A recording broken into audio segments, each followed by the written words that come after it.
भक्तों राम राम राधे श्याम। भक्ति भाव भी रेणु रस्तोगी चैनल में मैं आपका स्वागत करती हूं। तो जिनका आज जन्मदिन है उन सभी को हार्दिक शुभकामनाएं, और जिनकी मैरिज एनिवर्सरी है उन सभी को भी हार्दिक शुभकामनाएं। तो आशा करती हूं कि आप सब कुशल मंगल होंगे। तो आज की वीडियो रहने वाली है कि बिहारी जी के मंदिर में कॉरिडोर निर्माण की। तो अब कॉरिडोर के लिए मंजूरी मिल गई है। तो सबसे पहले हम आपको हरिदास जी के और बिहारी जी के मंदिर के पूरे दर्शन कराएंगे, उसके बाद हम वीडियो शुरू करेंगे।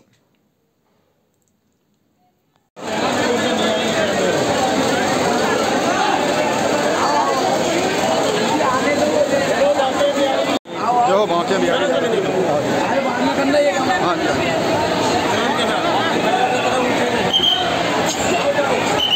देखिए कर लीजिए दर्शन बाकी बिहारी लाल जी के।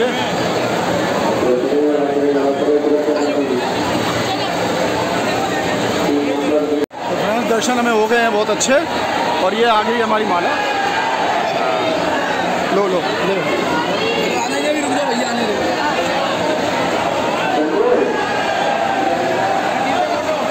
बहुत ही अच्छे दर्शन हो गए हैं और माला भी मिल गई है, भगवान का प्रसाद भी मिल गया। ये देखिए माला और ये भगवान का प्रसाद भी मिल गया चुके हैं। ये देखिए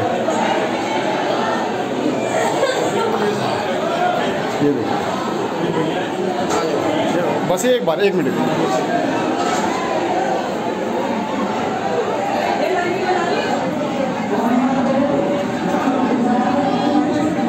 ये हो राधे राधे। और ये है मोहित जी। बोलो राधे राधे जी। चलो एक ही बात है।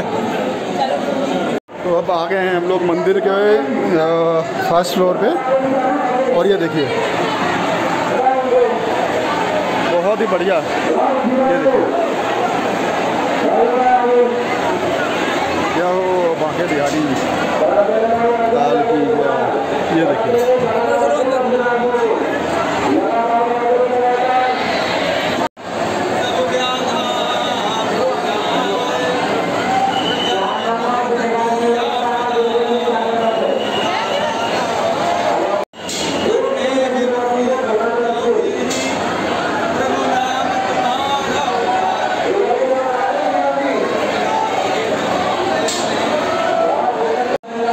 देखिए बहुत ही अच्छे दर्शन हो रहे हैं बाकी बिहारी लाल जी के। हमने नीचे करे और अब हम आ गए हैं ऊपर।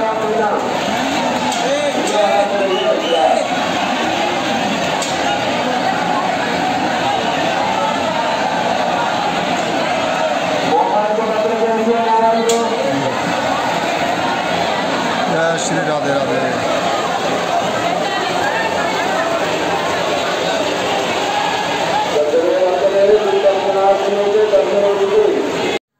तो भक्तों बिहारी जी के मंदिर में 1.5 लाख और 1 लाख से अधिक की संख्या रहती है दर्शनार्थियों की। तो दर्शन और जब ये संख्या 8-10 तक पहुंच जाती है, जब कोई बड़ा त्यौहार होता है जैसे कि जन्माष्टमी हो गए या प्रकट दिवस हो गया या आपका कोई भी होता है, तो इसमें 10 गुना भीड़ ज़्यादा हो जाती है। तो पिछले साल क्या हुआ था कि जन्माष्टमी पर जब श्रद्धालु दर्शन करने के लिए गए हुए थे तो वहाँ पर 3-4 की मृत्यु हो गई थी। तो इसलिए ये फैसला लिया गया है कि हम बिहारी जी का मंदिर में कॉरिडोर बनाने के लिए अर्जी दी गई थी सुप्रीम कोर्ट में। तो वहाँ से अर्जी मंजूर हो गई है। तो सबसे पहला जो कॉरिडोर बनाया है तो उन्होंने बनाया है मल्लिकार्जुनम में, जहाँ शिव जी का शिवालय बनाया वहाँ, और वहाँ पर काफ़ी बड़ा कॉरिडोर बनाया गया। उसके बाद दूसरा बनाया काशी विश्वनाथ में, वहाँ पर भी कॉरिडोर बनाया गया है। और तीसरा बना है अयोध्या में राम मंदिर, तो उसका निर्माण हुआ है। और चौथा अब बनने जा रहा है बिहारी जी के मंदिर में, क्योंकि भीड़ ज़्यादा रहती है तो श्रद्धालु दर्शन अच्छे से कर सकें, तो इसलिए कॉरिडोर का निर्माण की तैयारी हो रही है। तो ऐसा सुना जा रहा है कि जो वहाँ पर लोग रहते हैं तो वहाँ पर 5 वर्ग के लोग हैं, जो एक तो पंडा समाज के लोग हैं, एक जो अंदर सेवार्थी हैं वो हैं, और 5 तरीके के, इस तरीके के 5 वर्ग हैं जिसमें जो ये वाद विवाद छिड़ा हुआ है। तो अभी तक सरकार ने ये कोई मंजूरी नहीं दी है कि वो जो है उनके रहने के लिए जगह देंगे। तो भक्तों, परिवार जब बनता है तो जब ये भगवान को सजाते हैं, उनको श्रृंगार करते हैं, तभी उनके दर्शन अच्छे हो पाते हैं। और हमारे बिहारी जी का श्रृंगार बहुत प्रिय है, तो इसलिए वहाँ पर सरकार को थोड़ा ध्यान देना चाहिए इस बात के लिए कि उनके रहने की व्यवस्था भी कर दे, और दर्शनार्थी ज़्यादा से ज़्यादा दर्शनार्थी दर्शन करने के लिए जा सकें। क्योंकि घर के ही लोग निकल जाएंगे तो वहाँ पर सेवा क्या रह जाएगी। दर्शनार्थी तो दर्शन करके चले जाते हैं, लेकिन वहाँ जो रहने वाले हैं वही उसको देखते हैं। तो इसलिए उनकी व्यवस्था सबसे पहले होनी चाहिए, और बाकी श्रद्धालुओं के लिए, दर्शनार्थियों के लिए भी सुविधा हो जानी चाहिए। तो अब देखते हैं कि वहाँ पर किस तरीके की तैयारी होने वाली है। तो इस विषय में आपका क्या मत है, और आप मेरी बात से कहाँ तक सहमत हैं, तो आप कमेंट्स करके बता सकते हैं अपने बिहारी जी के लिए। और बिहारी जी मंदिर का प्रांगण भी अच्छा हो जाएगा, लेकिन किसी को नुकसान ना हो और मंदिर भी बढ़िया बन जाए, ऐसा होना चाहिए। तो आपकी इसमें क्या राय है?